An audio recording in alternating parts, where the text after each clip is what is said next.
Welcome to Lost Genre Pro Revenge. And without wasting any time, let's get to the first story. Pastor lies, cheats, and steals. He gets exactly what he deserves. Setup.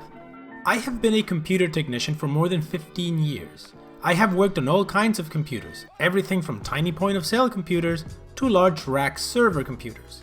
I had been attending a new-to-me church. I was trying to date a woman there. This church was her idea. That relationship crashed and burned, but that's a different story. Now we can start.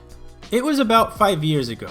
I had just sat through a long sermon about generosity and giving to those that need help.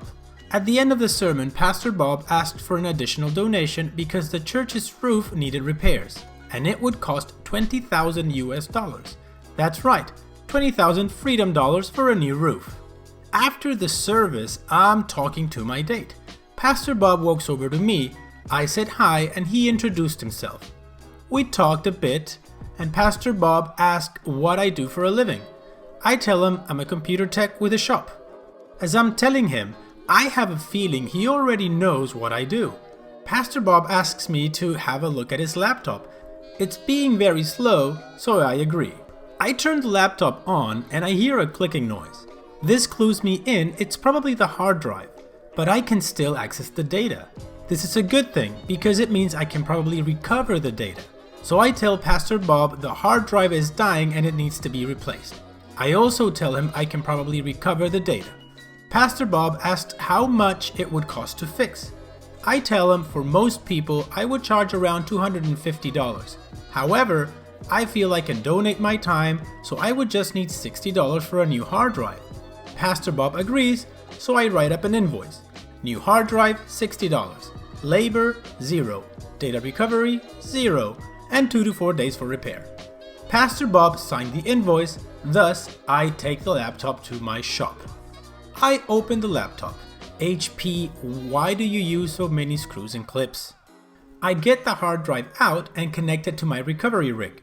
I set up the recovery to clone the data to a new hard drive, but not the one for the laptop, a high-end storage drive. I go home after locking up the shop. Next day, Monday, I open the shop and check the recovery rig. It's working, but it will take at least 10 more hours. So I start work on the other tickets. Then at closing time, I lock up and go home. Next day, Tuesday, I've had Pastor Bob's laptop for 2 days. I open the shop and check my recovery rig. Good news, recovery completed, 100% data recovered. Report says hard drive developed too many bad sectors. Now I have a choice to make. I could put a 1TB hard drive for $60 or a 120GB SSD for $60. Or I could pay some money myself for a 240GB SSD for $100. I decide why not and put the 240GB SSD in the laptop. I then clone all the data over from the new recovery storage drive to the new 240GB SSD. An hour later, the clone is done, so I check everything. The laptop works great and is exactly like how it was before the first hard drive died. Even the logins still work. Therefore, I call Pastor Bob and tell him his computer is done. He says that's great, he'll be over here soon to get it. About 45 minutes later, Pastor Bob walks in. I show him his laptop working and much faster. He loves it and signs the pickup form. He then pays me with a check for $60. It's important he paid with a check. I do a bank run on Monday and Friday, so that Friday at the bank I am informed that Pastor Bob's check is void. What? Why? Pastor Bob had placed a stop payment on the check. Consequently, I called him and he ignored my call. I go to church on Sunday. Pastor Bob gives a sermon about not lying. I woke up to talk to him and he avoids me, so I leave and decide I'm going to write it off. I spent $100 and some time to do something nice. A few weeks later, a customer walks in looking for a new computer. To welcome him, I offer him a drink and go over his options. I'm chatting him up and he tells me he is a contractor. He mostly does siding and roofing. He is thinking about offering solar. That's why he's getting a new computer. I ask, how much does a new roof cost? He says up to about $10,000. So I ask him why would someone say $20,000? He had no idea. I thought it was strange. I asked about the church. Contractor said it would have been simple in around 5,000, and he could probably do it for less. Contractor buys a new nice laptop. Sorry the setup took so long, the revenge starts now. Something about what the contractor said bugs me later. Why would Pastor Bob lie and say $20,000 for a new roof? And why would he stiff me for $60? I then remember I never cleared the recovery rig storage drive. I check, and there it is, Pastor Bob's laptop data. I look around, it's slow, and I'm all caught up on repair tickets. Fittingly, I look around a bit. He had all of his logins stored in a folder on the desktop, including his online dating logins and online poker. Did I ever mention Pastor Bob is married? I start printing his online dating messages. I look back and find Pastor Bob had been adult hugging, if you know what I mean, several women from his online dating. He had been paying for his dates from the church's donation fund. I'm getting angry now. Then I realized he had adult hugged the woman I was dating when I was dating her. It was then I decided to break Pastor Bob. I printed out all his dating messages and the women he adult hugged for the last 6 months, except I refused to print the naughty pictures. It was an impressive packet. I then decided I need copies of the packet. Therefore, I ordered 100 packets printed from a major online printer. A few days later, my order of revenge packets arrive. These revenge packets are amazing double-sided, staple bound with a cover and Pastor Bob's face on it. Now the conclusion, and I think it's worth it. This church had a calendar of what the sermon might be about. A perfect Sunday was approaching. I go to church that perfect Sunday. I show up a bit late. Everyone is in the church, so I put a revenge packet on each car. I have a few revenge packets that are in yellow envelopes. Fittingly, I put them in the mail. I sent one to all the high-ups in the church, and I sent a special packet with some of Pastor Bob's naughty pics to Pastor Bob's wife. I set the return address to the church. I also emailed a bunch of people the revenge packet from a burner email. A couple of weeks after, I went back to that church. Pastor Bob was gone, so was the wife. Several of the women were also gone, including the one I was dating. I asked one of the important people there, what happened? The answer was amazing. I was told about the revenge packet and how everyone had gotten one. The day my revenge packet appeared, the sermon Pastor Bob had given was about the evils of adultery and cheating on your wife. Thank you, church calendar. The fallout. Pastor Bob was fired and shunned. Multiple women from the church have not returned, including the one I was dating. Pastor Bob's wife divorced him, and she is the one that owned the house and cars. Pastor Bob is now being sued by several people, including the one that fixed the roof. He never paid any of them. There were also rumors of a criminal case for embezzlement. No one has seen Bob in a while.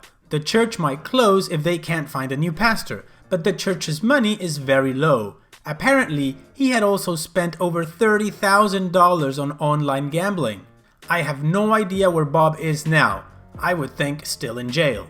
In my opinion, the revenge was incredibly well crafted and totally deserved. Now let's continue to the second story, which is also quite juicy. Entitled kid chops down my tree, costs her £500,000, $700,000. It's been 2 years and I can finally post about this. This is juicy, so get ready. Background information. We live in an old and big manor that has been split into 3 attached houses. The houses are about 150 years old and were built around 5 huge giant sequoias, which were about 250 years old. In the UK, giant sequoias are very rare, and the 2 in our garden raised the house price by about £60,000. We lived next to 2 really nice neighbors, one young couple and one old couple. The story. Unfortunately, our old neighbors passed away, so their child and her family moved in. Let's call her Jo. Jo was instantly a pain in the butt. We had been sharing chickens with the previous neighbors and Jo agreed to keep sharing them.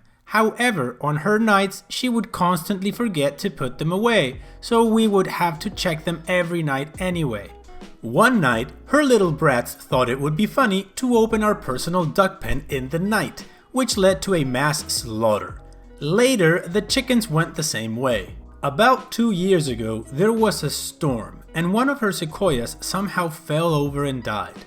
They were distraught, understandably, but from then on, the jealousy started. She would constantly complain about how lucky we were to have 2 sequoias in our garden, and how our sequoia was making too much shade in their garden. It wasn't. Anyway, we just thought it was Joe being a pain. There were a few dry threats, like they would chop it down, or maybe the next storm would blow it down. Until we came back from a holiday to France to find a huge 6-meter stump, and nothing else. I mean, how the heck do you get rid of a 100-foot tree in like 2 weeks? 2 of our old British oak trees had been crushed as well. My mom and sisters were crying.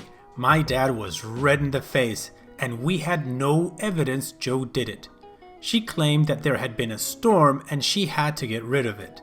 We had a security camera at the front of the house, but you can get in the back if you go through a few fields. We then were giving an £8,000 bill for damages to her property and to have the tree chopped up and removed. The wood alone would have been worth a small fortune. We had lost all hope, and 2 weeks had passed when my dad came running in from the garden. We had put a wildlife camera a few months ago and had caught everything. We got a lawyer on the phone and started our revenge. We got a tree surgeon out who said it was an original specimen brought into the UK in 1860, along with the 2 that were in Elveston Castle Country Park.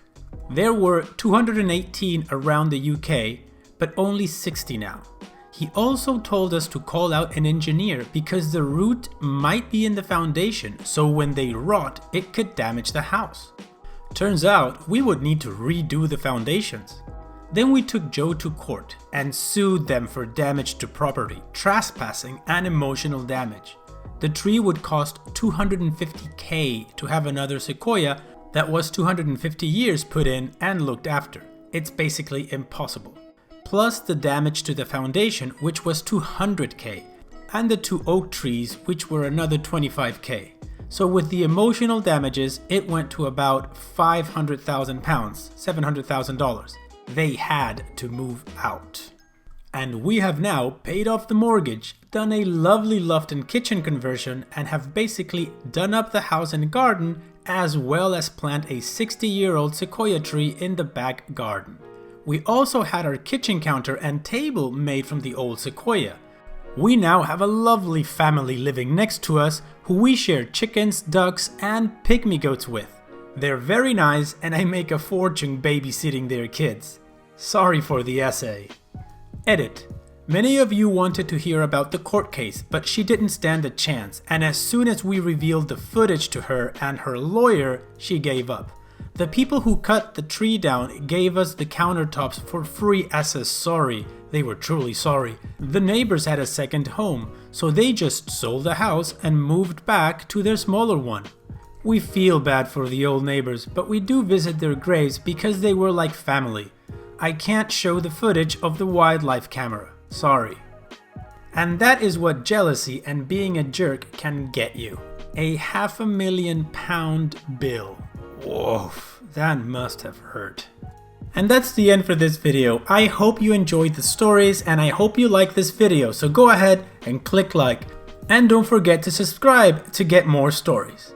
I'll see you guys on the next video.